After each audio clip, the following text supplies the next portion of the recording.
I was 19 years old when I killed my mother. Even now, at 45, I still hate how naturally that sentence forms in my head. I know what the police report said.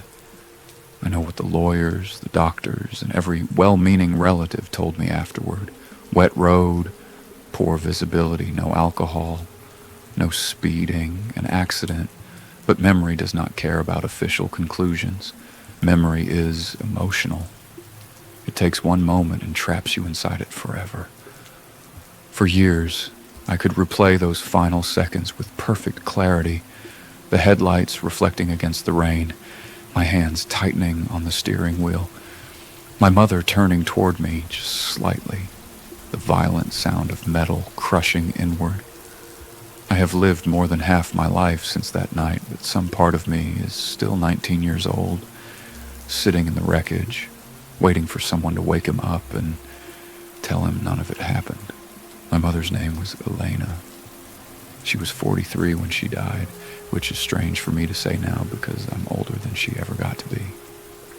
That realization unsettled me deeply when I turned 44. I remember staring at myself in the bathroom mirror thinking, I have crossed into years my mother never reached. There's something profoundly painful about outliving someone who once seemed permanent. Before the accident, she was warmth in human form, loud laughter, terrible singing, always moving around the kitchen with a coffee mug in her hand. She had a habit of touching your shoulder while speaking, as if she needed physical proof that you were really there listening to her. She remembered everything about everyone. Birthdays, favorite meals, small comments you made months earlier. She made people feel important without trying very hard. The night she died was painfully ordinary. That is one of the cruelest things about tragedy. It rarely announces itself. We had gone to pick up a cake from a bakery 20 minutes away because she had forgotten earlier in the day. It was raining hard and she offered to drive, but I insisted because I was 19 and convinced adulthood had fully arrived. I had been away at college for only a few months and already thought I understood the world better than my parents did.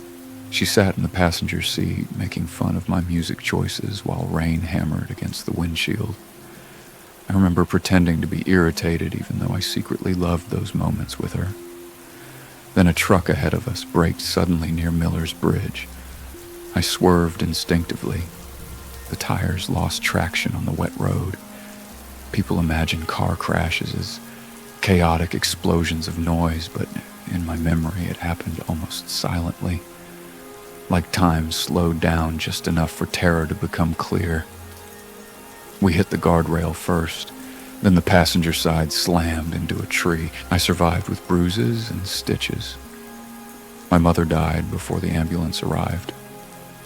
Nothing in my life has ever made sense in the same way after that.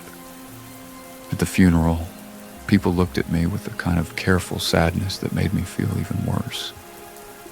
Nobody openly blamed me, which somehow hurt more. If someone had screamed at me or called me irresponsible, maybe I could have defended myself. But kindness left me alone with my own thoughts. My thoughts were merciless. My father changed immediately after her death. Before the accident, he had always been emotionally reserved but dependable, the kind of man who fixed broken things quietly without needing praise. Afterward, something inside him shut down completely. He moved through the house like a ghost. We rarely spoke beyond necessary conversations. At 19, I interpreted every silence from him as blame.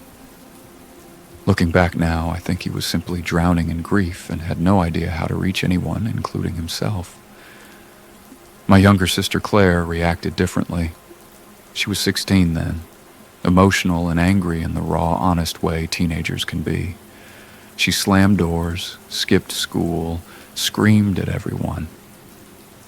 About 6 months after the funeral, we got into an argument in the kitchen, and she finally said the thing no one had dared say aloud. You were driving. Not yelling, not traumatic, just factual. I remember feeling physically cold all over. I said, "I know." And she looked at me with tears in her eyes and replied, "No, I don't think you do."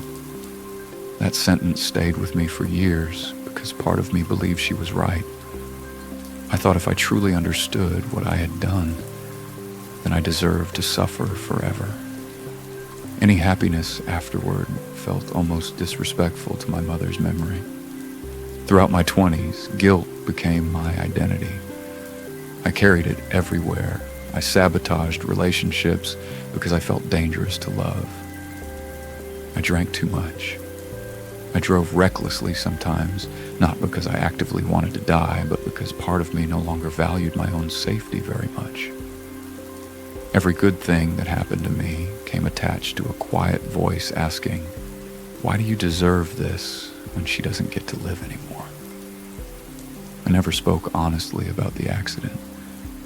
If people asked about my mother, I would say, "She passed away when I was young," as if she had slipped peacefully away in her sleep instead of dying beside me while rainwater and shattered glass covered my jacket.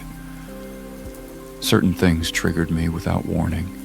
Rain at night, sudden breaking lights, the smell of her perfume on strangers.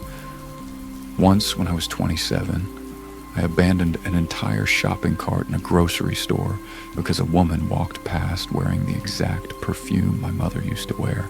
I stood frozen in the aisle, unable to breathe properly. People often describe grief as sadness, but guilt-driven grief is something else entirely.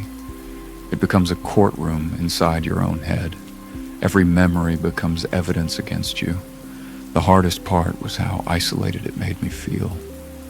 Even surrounded by friends or family, I felt separated from normal life. I wasn't just a son who lost his mother. I was the son who survived the accident that killed her. That distinction mattered enormously to me. Claire and I drifted apart throughout our 20s. We loved each other, but there was tension neither of us knew how to address. Family gatherings became emotionally exhausting. Sometimes months passed without us speaking properly. Then she had her first child when I was 31. I almost did not visit the hospital because our relationship still felt fragile, but when she placed her daughter Sophie into my arms, something inside me cracked open. Claire looked exhausted and emotional, and for one brief second she looked exactly like our mother. Claire started crying while watching me hold the baby. I panicked, thinking I had upset her somehow, but then she whispered, "Mom would have loved this." It was the first gentle conversation we had ever had about our mother after the accident. Not about blame or grief or silence, just love. That moment changed everything between us. Over the next few years, Claire and I slowly rebuilt our relationship honestly for the first time since we were kids. We talked openly about those years after the accident and discovered something tragic. We had both misunderstood each other completely. I thought she secretly hated me. She thought I blamed her for moving forward more easily than I could. Neither was true. We were simply grieving differently and lacked the emotional maturity to understand each other back then. My father took much longer. For decades, our relationship stayed polite, but emotionally distant. Then he suffered a mild stroke when he was 68. During his recovery, I spent more time with him than I had in years. One night, unable to sleep, we sat together in silence until he suddenly asked me, very quietly, "Do you think about her every day too?" That question nearly destroyed me, because until then I had assumed his silence meant blame. I never considered he might have been carrying unbearable grief all along. We talked until sunrise that night. Really talked. For the first time since my mother died, my father allowed himself to be emotionally vulnerable in front of me. At one point, he said something I will never forget. "I lost my wife that night," he told me, "but I almost lost my son too." I cried harder than I had in years. Then he said something that fundamentally changed the way I viewed the accident. "If you had died instead," he said, "your mother would have spent the rest of her life blaming herself for letting you drive." That sentence rearranged something deep inside me. For decades, I had only imagined the tragedy from my perspective. I never considered how fiercely my mother would have loved me, even if our positions had been reversed. I never considered that she would not have wanted me to destroy my entire life in punishment. Real healing did not happen overnight after that conversation. It came slowly, unevenly. I eventually started therapy in my early 40s after my wife convinced me I had been carrying this alone for too long. By then, I had 2 sons of my own, and becoming a father changed me profoundly. When my oldest son turned 19, the same age I'd been during the accident, I suddenly understood how young I truly was back then. At 19, my son still looked like someone becoming himself. Intelligent, emotional, impulsive, unfinished. And for the first time in my life, I looked back at my younger self with something resembling compassion instead of hatred. 19-year-olds are not built to carry lifelong condemnation. They make mistakes, sometimes terrible ones, but they are still human beings. For years, I believed guilt honored my mother's memory. What I eventually learned is that endless self-punishment does not bring the dead back. It only creates more suffering for the living. These days, I still think about her often, usually in ordinary moments, early morning coffee, old jazz songs, the sound of my children laughing. The guilt still visits sometimes, especially during heavy rain, but it no longer owns me the way it once did. Now, when I remember that night, I try to remember the full truth instead of only the cruelest version.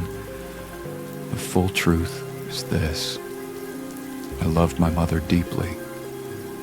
She loved me deeply. A tragic accident happened on a rainy night, and a grieving 19-year-old boy confused survival with unforgivable sin for more than 20 years. If my mother were alive today, I know with certainty she would not want that for me. And after all these years, that belief is finally stronger than the guilt.